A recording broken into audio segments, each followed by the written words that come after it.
Hi guys. Recently it's come to my attention that there is a major thing going on in the UK right now, and it's going to get even worse later on in the year. Internet censorship. Um, I want to talk about that because to me it's a new thing. It's new news to me, I guess, but it might not be to you. You probably all heard it. I don't know.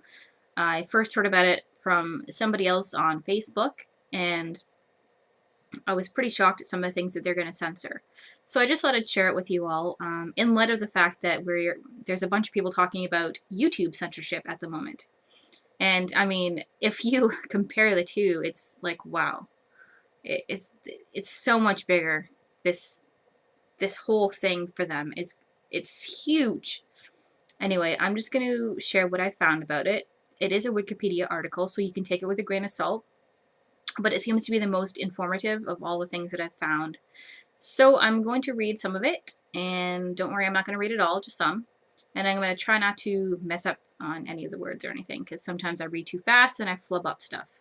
Anyway, so here goes. Coalition government pornography filtering proposals. Now see, obviously I have no problem with the pornography filtering. I have no issues with that whatsoever. But there's other things that they're filtering that should not be filtered. Okay, so let's go.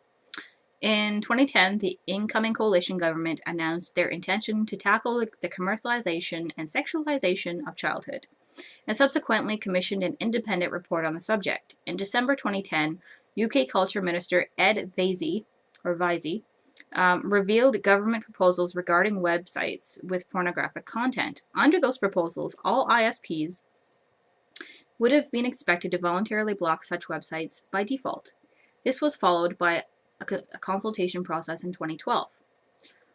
On 21st July 2013, the BBC and the Daily Mail revealed that Prime Minister David Cameron plans to bring in legislation later this year that will require ISPs to block access to pornography to all households, with customers having to opt in to receive pornography, which I have no problem with. By the end of 2013, all internet service providers will censor pornography by default, according to the government, which that's fine for me. I don't care.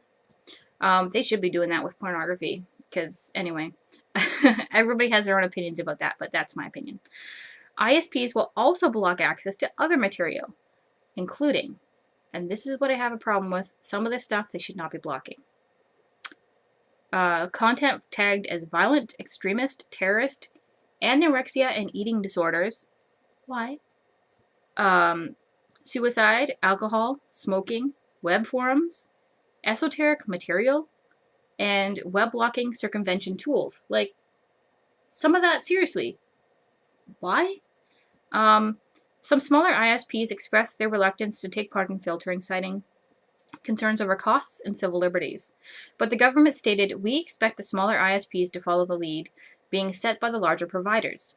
The Prime Minister will also announce that pornography which depicts rape will become illegal, and that it will become illegal to possess pornography which is so extreme it can't even be purchased in a legal sex shop in England and Wales, bringing the law in line with that of Scotland. Additional legislation will restrict the online streaming of videos in the UK so that they conform to the regulations which already cover those sold in shops. Mr. Cameron also called on internet search engines to blacklist certain search items so that they would bring up no results. Microsoft quickly responded by introducing a blacklist provided by the Child Exploitation and Online Protection Center. A pop-up warning appears on the UK version of its search engine Bing when searches contravene that blacklist. There's also going to be mobile internet filtering. Ofcom publish a UK code of practice for the self-regulation of new forms of content on mobiles. This code provides a means of classifying mobile internet content. It is voluntarily used by all major US mobile phone operators to filter content by default. When users try to access blocked content, they are redirected to a warning page. This tells them that they are not able to access an over 18 status internet site, and a filtering mechanism has restricted their access. Blocked sites, which include those which contain information on any of the following categories: adult, sexually explicit, chat, criminal skills, drugs, alcohol and tobacco, gambling, hacking, hate, personal and dating, violence, and weapons. Research by the Open Rights Group indicates that the blocking of some sites is unjustified, and that correcting the erroneous blocking of innocent sites can be difficult. And of course, they're doing some, blocking of libraries and educational institutions, which they already do in Canada anyway. But check this out. They actually are. YouTube, Facebook, and Twitter are often already filtered by certain schools. So it's not like a new thing, but that does mess up YouTube, doesn't it? Okay, so, and that's just in educational institutions and libraries where YouTube and Facebook are and Twitter are filtered. Anyways, getting back to this other list that was talked about in the filtering proposals, the list, some of the things in there that I did not agree with. Okay. Anorexia and eating disorders. Why in God's name would you want to restrict access to that content? Like, why? What sense is there in doing that? It's not telling you to become that. It's telling you how to not do that. It's telling you how to... Most of the websites pertaining to that are helping you to get out of that. And they're self-help sites most of the time. Anything to do with suicide and alcohol and smoking.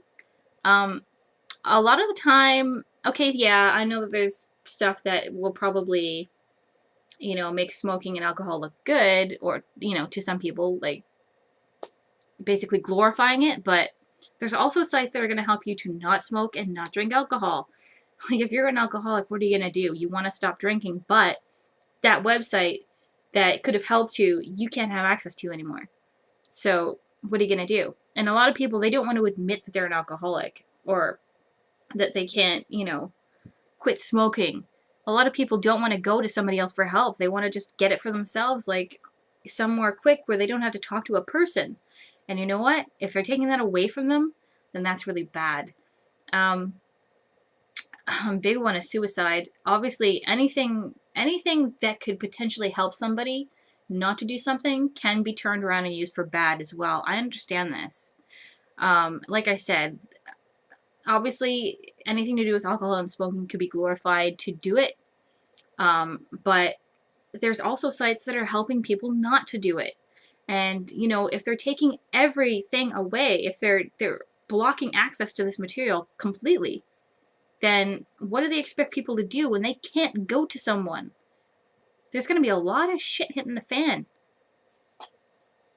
And they're blocking access to web forums, like just every web forum ever. Like, come on. It shouldn't be that way.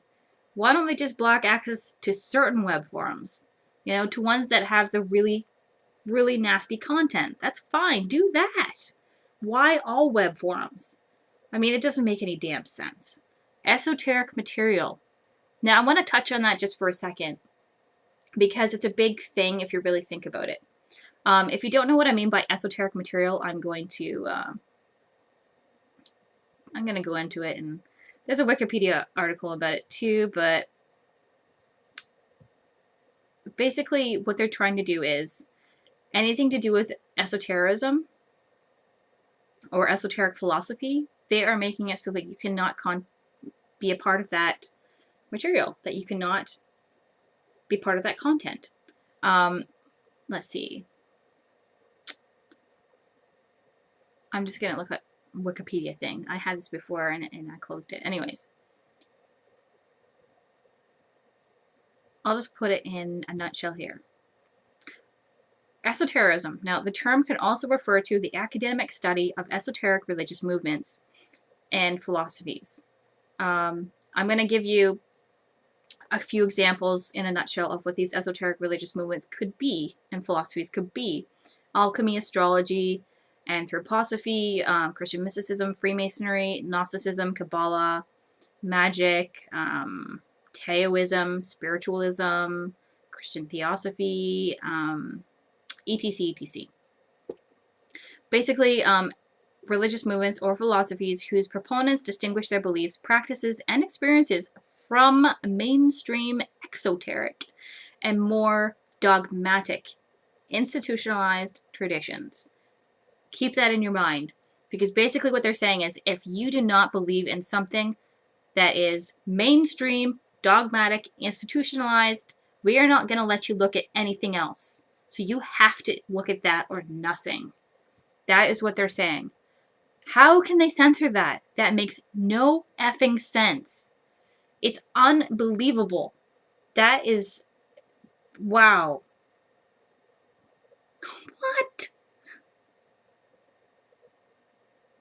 I just saw something else here and it just shocked the frig out of me. Okay. Although esotericism refers to the exploration of the inner meanings and symbolism of various philosophical, historical, and religious texts, these texts themselves are often central to mainstream religions. For example, the Bible and the Torah are examples of esoteric material. Holy shit. Okay, guys, come on. Now it's even worse than I thought it was. So basically, they're keeping you away from religion, except anything that they think is okay for you to be a part of. What do you call that? You know what I mean? What do you call that? That's messed up. Wow. And you know, the thing is, it's funny because I was thinking of moving to the UK about 6 years ago. I had no idea about any of this shit was going down. You know, because it wasn't until 2010 that they started, like, the coalition government came into effect and decided to start doing this. But holy shit. The stuff that I know now, I would not know now. Because it's been within the past couple of years that I've been looking into it and stuff. And the internet has played a major role in that. I wouldn't know some of the things I know if it wasn't for the internet.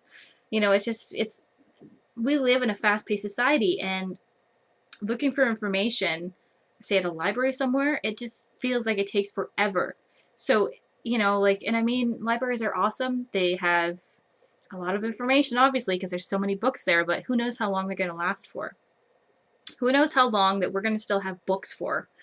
So this is the thing, like, with the internet, at least you can look for things that you can't always find in a library, because it's, you know, it takes a lot of time and effort, and not everybody has the time to do that. But if you have the internet, it takes no time at all to find something through Google or any other, you know, search engine. So, and the stuff that I'm into is metaphysics and certain types of Christianity and stuff. And, you know, like, if it hadn't been for having the internet, I probably wouldn't know a lot of this stuff. So, yeah.